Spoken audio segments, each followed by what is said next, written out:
भगवान की सेवा कैसे करें, चंद्र ग्रहण, प्रेग्नेंट लेडियां क्या करें, चंद्र ग्रहण चंद्र ग्रहण चंद्र ग्रहण। तो मुझे लगा एक संपूर्ण जानकारी की वीडियो चंद्र ग्रहण से संबंधित मैं आप लोगों के लिए लेके आ जाऊं। देखिए, एक बात याद रखिए, बड़े सारे लोग, बड़े सारे ज्योतिषी ये कह रहे हैं कि भारत में चंद्र ग्रहण नहीं है, चंद्र ग्रहण दूसरे अनादर देशों में है। एकदम 100% सही है। भारत में कहीं से सही कह रहे हैं कि चंद्र ग्रहण के टाइम भारत में बिल्कुल डिफरेंट है। भारत में कोई भी ग्रहण नहीं है, अगर कोई ग्रहण नहीं है तो सूतक भी मान्य नहीं होगा। पूरी पूजा अर्चना वंदना आप जैसे भी करते हो वैसे पूजा अर्चना वंदना कर सकते हो। लेकिन जब भी चंद्र ग्रहण होता है तो हमारे चंद्र देवता कष्ट में होते हैं, सूर्य ग्रहण होता है तो हमारे सूर्य ग्रहण देवता कष्ट में होते हैं। मैं हमेशा कहती हूँ, फॉर एग्जाम्पल ये ग्रहण भारत में नहीं पड़ रहा, लेकिन अगर ग्रहण भारत में नहीं पड़ रहा, ग्रहण कहीं दूसरे कंट्री में पड़ रहा है, लेकिन पूरे दुनिया का चंद्रमा एक ही है, पूरी दुनिया का सूर्य एक ही है, पूरी दुनिया पृथ्वी ही कहलाती है। माना कि सबके अपने अलग अलग अलग देश बटे पड़े हैं, भारत है, अमेरिका है, कनाडा है, बहुत सारे देश बटे पड़े हैं, लेकिन सूरज और चंद्रमा सबका एक ही है। जब हमारे सूर्य देवता चंद्रमा और चंद्र देवता कष्ट में होते हैं तो वो पृथ्वी लोक पर अपना पॉजिटिव असर नहीं छोड़ते हैं। हर ग्रह का संबंध आपकी जिंदगी से होता है, इसमें कोई भी संशय नहीं। ये जो चंद्र ग्रहण है, माना इसका जो सूतक काल होता है चंद्र ग्रहण का 9 घंटे पहले प्रारंभ होता है, ऐसे सूर्य ग्रहण का जो सूतक काल होता है वो 12 घंटे पहले प्रारंभ होता है। लेकिन कहीं भी अगर ग्रहण पड़ रहा हो, फॉर एग्जाम्पल के तौर पर मैं आपको बोलती हूँ कि हमारा ये घर है, मेरे पड़ोस के घर में किसी की डेथ हो गई, लेकिन मेरे घर में सूतक नहीं लगेगा क्योंकि मेरा कुल उनके कुल से अलग है, मेरा गोत्र उनके गोत्र से अलग है, ठीक है ना। ठीक इसी प्रकार से, लेकिन लाश घर के बाहर रखी हुई है, वो लोग रो रहे हैं, तो कुछ ना कुछ नेगेटिविटी मेरे घर में आएगी आएगी, क्योंकि हमारा जो आभा मंडल है, हमारा जो ओरा है वो नेगेटिव हो जाएगा, ठीक है। ठीक इसी प्रकार से चंद्र ग्रहण जो है वो हमारे देश में नहीं लग रहा है, चंद्र ग्रहण किसी और देश में लग रहा है, लेकिन उसका नेगेटिव प्रभाव थोड़ा बहुत हमारे देश में पड़ेगा ही पड़ेगा, क्योंकि चंद्रमा जो होता है चंद्र ग्रहण में कष्ट में होता है। जब चंद्रमा कष्ट में होता है तो वो पृथ्वी पर जो अपनी वाइब्रेशंस छोड़ता है, हर ग्रह पृथ्वी पर अपनी एक वाइब्रेशंस, अपना एक ऑरा छोड़ता है। पृथ्वी पर जब वो अपनी वाइब्रेशन छोड़ता है तब पृथ्वी नेगेटिव हो जाती है, ठीक है ना। तो चलिए सबसे पहले मैं टाइमिंग बता देती हूँ। मैंने पंचांग देखकर टाइमिंग नोट कर ली थी। एक्चुअली ग्रहण के बारे में मेरे को बहुत पहले वीडियो बनानी थी, लेकिन मेरी बेटी बड़ी बीमार थी, इस वजह से मैं ग्रहण के बारे में पहली वीडियो नहीं बना पाई।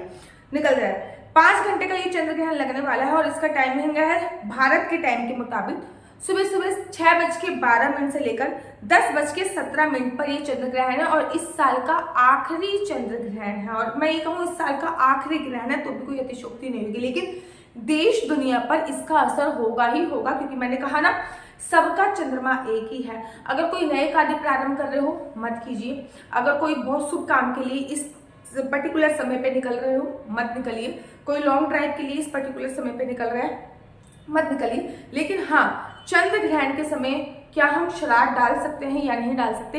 शास्त्रों में ऐसा वर्णन आया है कि जब भी ग्रहण पड़ता है और उस समय पितृपक्ष होता है तो पितृपक्ष में ग्रहण का पड़ना शुभ माना जाता है। हमारे पितृ तर्पण होते हैं।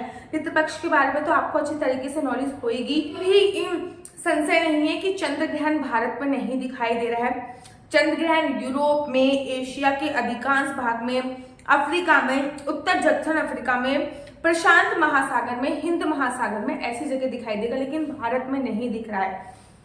सुबह सुबह ये लगभग 6:52 से लेकर 10:30 बजे तक का ग्रहण का समय है। इसी टाइम पे सभी की पूजा का टाइम होता है, तो हम पूजा कर सकते हैं, डेफिनेटली कर सकते हैं, लेकिन कोशिश कीजिए इस टाइम पे आप खाने का इंटेक ना करें। माना कि ग्रहण भारत में नहीं है, माना कि सूतक काल भारत में नहीं है, माना कि ग्रहण का कोई भी असर भारत में नहीं होगा, लेकिन हमारे कोई देवी देवता कष्ट में होते हैं और हम घर पे बैठ के उत्सव मना रहे होते हैं या फिर हम घर पे बैठ के खाना इत्यादि खा रहे होते हैं, तो वो सुखद परिणाम हमारे आने वाले जीवन में नहीं होता है। इसलिए आप इस टाइम पे कोशिश कीजिए कि अगर आप गर्भवती महिला हो तो अपने आसपास, अगर आपने तुलसी माला नहीं पहनी है, देखो मैं हमेशा कहती हूँ तुलसी माला पहनी है तो ग्रहण से जड़ने की आवश्यकता नहीं है, लेकिन तुलसी माला नहीं पहनी तो अपने पेट पे गेरू जरूर लगा ले, अपनी चुन्नी पे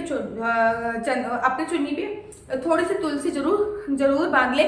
इस टाइम पे कोई भी कटाई छटाई का कार्य ना करें, और इस टाइम पे जितना हो सके भगवान के नाम का सिमरन इत्यादि अवश्य और अवश्य करें। ये प्रेग्नेंट लेडियां सावधानी बरतें। लेकिन अगर आप पूरी तरीके से स्वस्थ हो, ना तो कोई शारीरिक दुख है आपको, तो आप इस समय पे खाना ना बनाएं, ना ही खाना खाएं। भगवान की जितनी ज्यादा पूजा अर्चना वंदना कर सकते हैं, भगवान की उतनी ज्यादा पूजा अर्चना वंदना करें। अराउंड 10:30 बजे चंद्र ग्रहण खत्म हो जाएगा, तो पूरे घर में एक बार गंगा जल छिड़क कर, गंगा जल जरूर छिड़क दें या फिर नींबू वाला पानी छिड़क दें, ठीक है ना। क्योंकि जब हमारा सूर्य देवता या फिर चंद्र देवता कष्ट में होते हैं तो ये पृथ्वी लोक पर बहुत पॉजिटिव वाइब्रेशंस नहीं डालते हैं, ये पृथ्वी लोक पर बहुत पॉजिटिव असर नहीं डालती है, पृथ्वी लोक पर नेगेटिव असर डालते हैं। उस असर से बचने के लिए हमें अपने घर पे ग्रहण खत्म होने के बाद पूरा घर क्लीन करना जरूरी है, पूरा घर सफाई करना जरूरी है। चंद्र ग्रहण में चंद्र जो होता है, चंद्र देवता हमारे माइंड से संबंधित होते हैं, सूर्य देवता जो होते हैं वो हमारी बॉडी से संबंधित होते हैं, ठीक है ना। शरीर के कारक सूर्य देवता होते हैं, मन और मस्तक के कारण चंद्र देवता होते हैं। अगले 3 महीने तक आप थोड़े से मानसिक परेशानियों से गुजर सकते हैं, क्योंकि चंद्र ग्रहण का असर हमारे मस्तक पर अवश्य और अवश्य पड़ता है, चाहे चंद्र ग्रहण भारत में पड़े या ना पड़े। पानी में नींबू डाल के पूरे घर में जरूर छिड़किए। जितना हो सके खुला जो एरिया जैसे कि बालकनी इत्यादि छत वगैरह होगी उनको धो डालिए, पानी में नींबू डाल के पूरे घर में छिड़किए। पानी वाले नींबू से खुद भी नहाइए, पानी वाले नींबू से जो भी चंद्र ग्रहण के टाइम पे आपने कपड़े पहने हैं वो निकाल दीजिए और पानी वाले नींबू में पानी निचोड़कर उन कपड़ों को अच्छे से धो लीजिएगा। इस बात का आपको ध्यान रखना है। चंद्र ग्रहण का असर 3 महीने तक रहता ही रहता है, इसलिए थोड़ी सी डिप्रेशन, एंजाइटी, चिंता इत्यादि रहती है, तो बेफिक्र होने की आवश्यकता है, ठीक है ना आपको। साथ ही के साथ सूर्य ग्रहण में लाल चीजों का दान होता है, चंद्र ग्रहण के बाद सफेद चीजों का दान होता है। चंद्र ग्रहण अर्थात ग्रहण का जो वर्णन किया गया है ना, वो महाभारत में भी किया गया है। ग्रहण के समय आपको तीर्थ स्थल पर जैसे कि यमुना जी या फिर कुरुक्षेत्र या फिर गंगा मैया, इनमें स्नान करने का बहुत बड़ा पुण्य बताया गया है। ग्रहण के समय अगर हम कोई भी मंत्र जाप या माला जाप, गुरुद्वारा दीक्षित माला जाप अगर करते हैं ना, तो उनका जो पुण्य होता है वो 1000 गुना काल ज्यादा मिलता है। मुझे आज भी याद है, मैं श्रीधाम वृंदावन में थी और चंद्र ग्रहण पड़ा था, और जब मैं श्रीधाम वृंदावन में चंद्र ग्रहण पड़ा था तो इतने सारे साधु संत यमुना जी के तट पे गए थे और यमुना जी में अपने आप को आधा ढककर मंत्रों की सिद्धि प्राप्त करे थे। ग्रहण काल 5 घंटे का लगभग है। कोई भी मंत्र सिद्ध जो होता है वो 3 घंटे में हो जाता है। इस टाइम पे जितना ज्यादा एक मंत्र का प्रभाव 100 गुना मंत्रों के प्रभाव के बराबर है।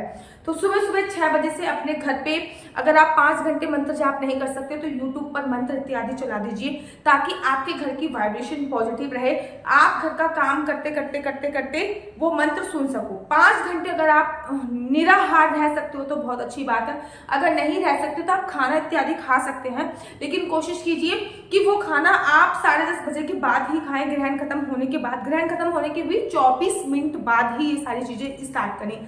कोई जॉब इत्यादि के लिए जाना है, अगर बहुत लंबी यात्रा के लिए निकल रहे हैं तो मत निकलिए। हाँ, ग्रहण काल में आप लोग श्राद्ध जो है वो कर सकते हैं, लेकिन श्राद्ध का जो पर्टिकुलर टाइम होता है वो 11:30 बजे के बाद ही होता है, क्योंकि सुबह जो टाइम होता है वो देवी देवताओं का टाइम होता है। सुबह के बाद 11 से लेकर 2 बजे तक के आसपास का जो समय बोला गया है वो हमारे पितरों का समय बोला गया है। तो ये चंद्र ग्रहण है। चंद्र ग्रहण खत्म होने के बाद 10:30 बजे के आसपास जब चंद्र ग्रहण खत्म हो जाएगा तो एक बार घर में ध्वनि अवश्य करके तेज स्वर में हनुमान चालीसा जरूर चलाइएगा।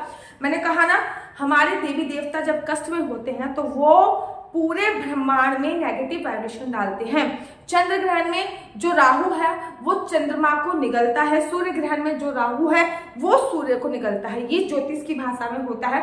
चंद्र देवता कष्ट में है और हमको ये नहीं कि हम खाना खा रहे हैं, हमको कोई फर्क नहीं पड़ रहा। जब भी हमारे देवी देवता कष्ट में होते हैं तो हमको पॉजिटिव और नेगेटिव दोनों असर डालते हैं।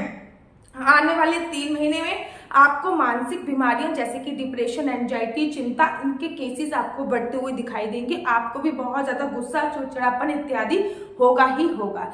तो चंद्र ग्रहण है, पूजा अर्चना वंदन कर सकते हैं, लड्डू गोपाल को बकायदा उठा सकते हैं। ना तो भारत में सूतक मान्य है, ना ही भारत में किसी भी प्रकार का कोई चंद्र ग्रहण मान्य है, लेकिन जो मैंने सावधानियां बरती हैं बताई हैं वो अवश्य बरतिए।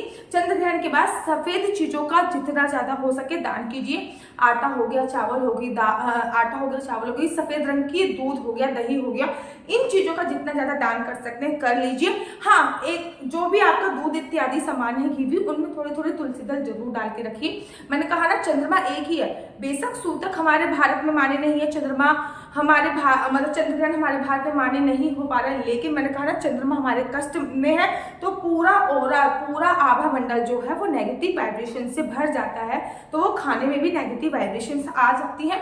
इसलिए ग्रहण खत्म होने ग्रहण शुरू होने से 45 मिनट पहले ही साहब में जितना भी खाना बनाया है सब में तुलसी दल अवश्य डालिए, ठीक है ना।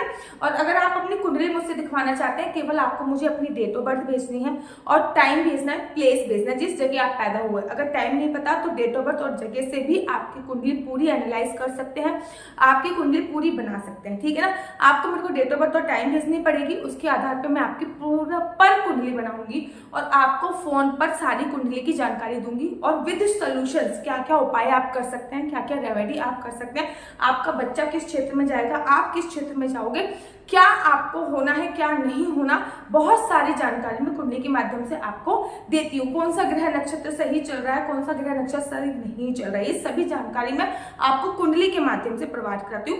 लेकिन याद रखिए, कुंडली देखना बिल्कुल भी फ्री नहीं है, उसके थोड़े से चार्ज हैं।